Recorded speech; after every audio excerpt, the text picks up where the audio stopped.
మీకు 2, 3 ఏళ్ల పాటు కూడా పార్టీలో ఏ పదవి రాలేదు. పదవి ఇస్తానని కూడా వాళ్ళు ఇవ్వలేదు. అంటే మిమ్మల్ని మోసం చేసినట్టు అనిపించలేదు సార్ తెలుగుదేశం పార్టీ? ఇది మోసం అనేది కాదండి. రకరకాల కాంబినేషన్స్ ఉంటాయి. నేను పెద్ద మనసుతో చేసుకుంటాను, మీకు తెలుసు కదా. నేను పెద్ద మనసు చేసుకొని ఇక్కడేం మాట్లాడట్లా. ఎప్పుడు కూడా ఒకటి గుర్తుపెట్టుకోండి, గేమ్ ఆడేటప్పుడు ప్రాపర్ గేమ్ ఉంటుందండి. ఆ గేమ్ ఆడేటప్పుడు రకరకాల కాంబినేషన్స్ ఉంటాయండి. ఒకవేళ బాబు గారికి, చంద్రబాబు నాయుడు గారికి నాకు ఇవ్వాలని ఉన్నా, ఇంకొకరు ఎవరో వచ్చి ఏదో ఒకటి చెప్పచ్చు. ఆ రోజు యాక్చువల్ 14-19లోని అంత ఎవరు పడితే వాళ్ళకి పదవులు ఇచ్చేయాలని వాళ్ళకేం లేదు ఆ రోజు. సో రకరకాల కాంబినేషన్స్ ఇవన్నీ అబ్జర్వ్ చేసుకుంటూ నేర్చుకోవడానికి నాకు బాగా పనిచేసింది. అప్పుడు కూడా కూటమే ఉంది కదా సార్? కూటమే బయట నుంచి జనసేన పవన్ కళ్యాణ్ గారు సపోర్ట్ చేశారు. ఆ రోజు జనసేన ఇస్ నోవేర్ అండి. ఓన్లీ ఆయన సపోర్ట్ చేసి ఎవ్వరి మీద ఏ ఇది కూడా పెట్టలేదు, మాట్లాడలేదు. కేవలం సపోర్ట్ చేసి కొన్ని అంశాల మీద ఆయన ఓన్లీ ప్రజల అంశాల మీదే మాట్లాడారు ఆ రోజు జనసేన. పదవులు కానీ మాకు ఈ పదవి ఇవ్వండి, మాకు ఇది నించున్నారు, బయట నుంచే సపోర్ట్ చేశారు ఆయన. బయట నుంచే ఓన్లీ ఉద్దానం గురించి మాట్లాడారు, అమరావతి గురించి మాట్లాడారు. ఇలాంటి స్ట్రాంగ్ థింగ్స్ కోసం మాత్రమే ఆయన మాట్లాడారు. సో జనసేన సపోర్ట్ చేశారు బయట నుంచి.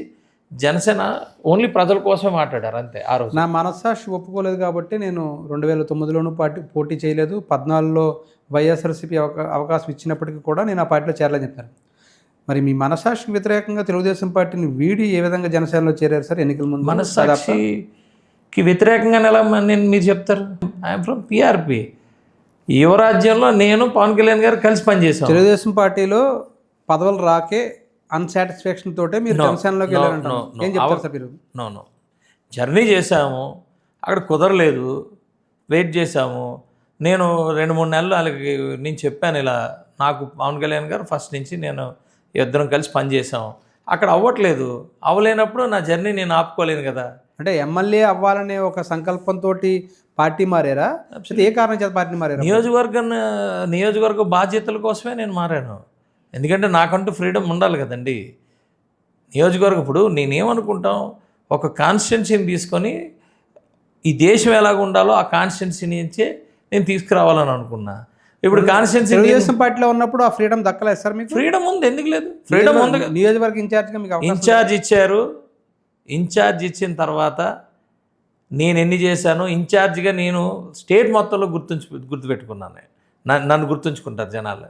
స్టేట్ మొత్తం నేను చేసిన ధర్నాలు కానీ, నేను చేసిన ఇవి కానీ, పోరాటాలు కానీ, పార్టీ కార్యక్రమాలు కానీ ఇవన్నీ కూడా ఉన్నాయి. కుదరలేదు అంతే ఆ రోజు. తర్వాత ఆయన వచ్చాడు ఎమ్మెల్యేగా. వచ్చిన తర్వాత ఆయనే మళ్ళీ 2019 కూడా ఆయన ఎమ్మెల్యే. మరి ఇంకా ఎమ్మెల్యేకి ఛాన్స్ ఎక్కడ ఉంది నాకు అక్కడ? నాకు అక్కడ లేదు. ఒక సిట్టింగ్ ఎమ్మెల్యే ఉండడానికి నాకు లేదు. సో నేను నా పాత పార్టీకి వెళ్ళి చేసుకున్నాను. కానీ ఏ రోజు తెలుగుదేశం తిట్టలేదే. చంద్రబాబు నాయుడు గారి మీద నాకున్న ఒపీనియన్ జనసేనలో ఉండి కూడా చెప్పాను నేను.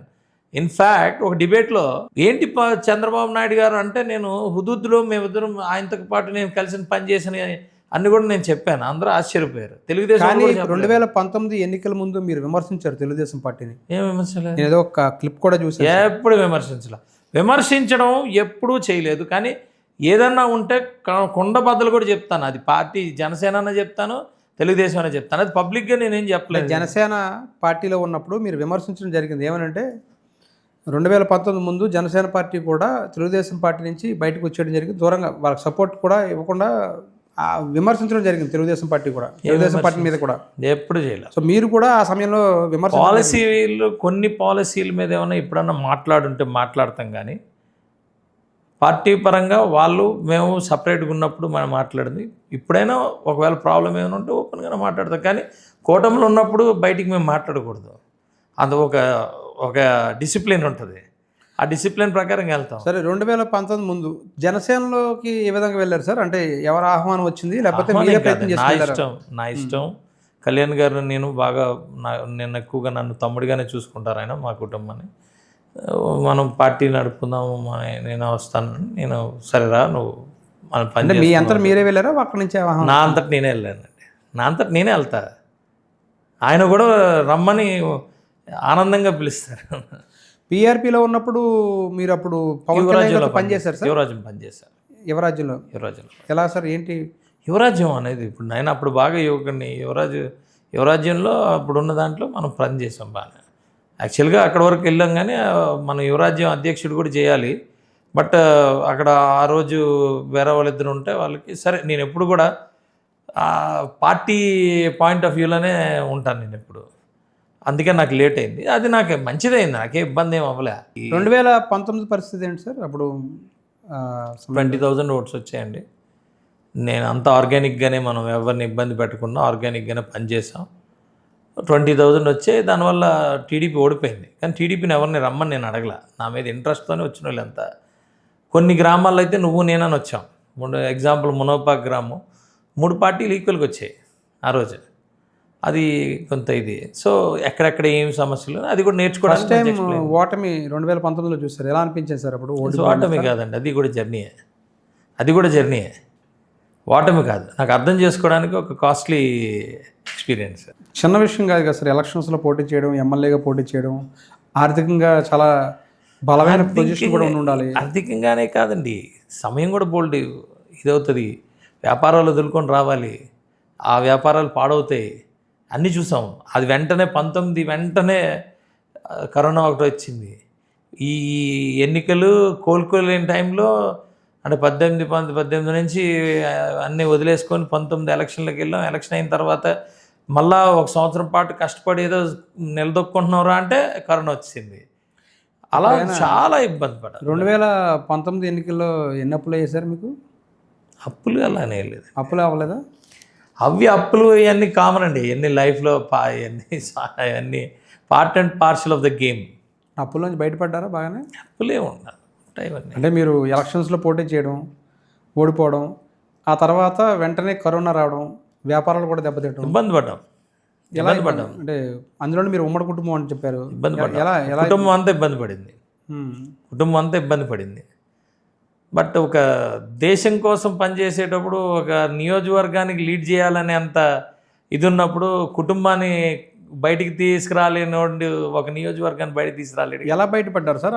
కష్టపడ్డాం, పనిచేసాం, బుర్రకు పదును పెట్టాం, వెనకాతల బ్యాక్ బోన్ గట్టిగా ఉంచాం. ఆటోమేటిక్గా కష్టపడతాం. ఉన్న తెలివితేటలు మాకు ఉంటాయి కదా, అవకాశాలు ఉన్నాయి. అప్పటి నుండి మాకు మార్కెట్లో నిజాయితీగా, మాకు మార్కెట్లో క్రెడిబిలిటీ ఉందండి. ఆ క్రెడిబిలిటీ మమ్మల్ని ఎక్కడి వరకన్నా తీసుకెళ్ళి, ఎన్నిసార్లు పడినా కూడా లెగడానికి కారణం క్రెడిబిలిటీ. ఏం బిజినెస్ సార్ అది? మాది కన్స్ట్రక్షన్ బిజినెస్, లాజిస్టిక్స్. ఎక్కడ సార్? ఇక్కడ వైజాగ్లో ఉన్నా? అంతా స్టేట్ అంతా చేస్తాం, కంట్రీ అంతా చేస్తాం.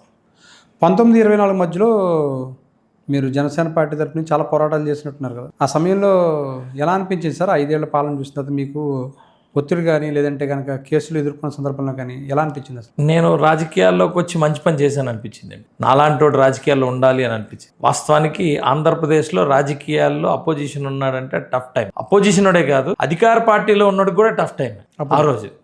అసలు రాజకీయాల్లో ఉన్న ప్రతి ఒక్కడికి tough time except Jaganmohan Reddy. ఎందుకంటారు సార్? ఎందుకంటే ఇప్పుడు ఒక ఎమ్మెల్యే అయిన తర్వాత ముఖ్యమంత్రి ఏమి ఆఫీస్కి రాడు, ఒక మీటింగ్ పెట్టడు, ఒకటి ఏదైనా చెప్తే డబ్బులు ఇవ్వడు, ఒక డెవలప్మెంట్ ఉండదు, ఒక ఏది ఉండదు.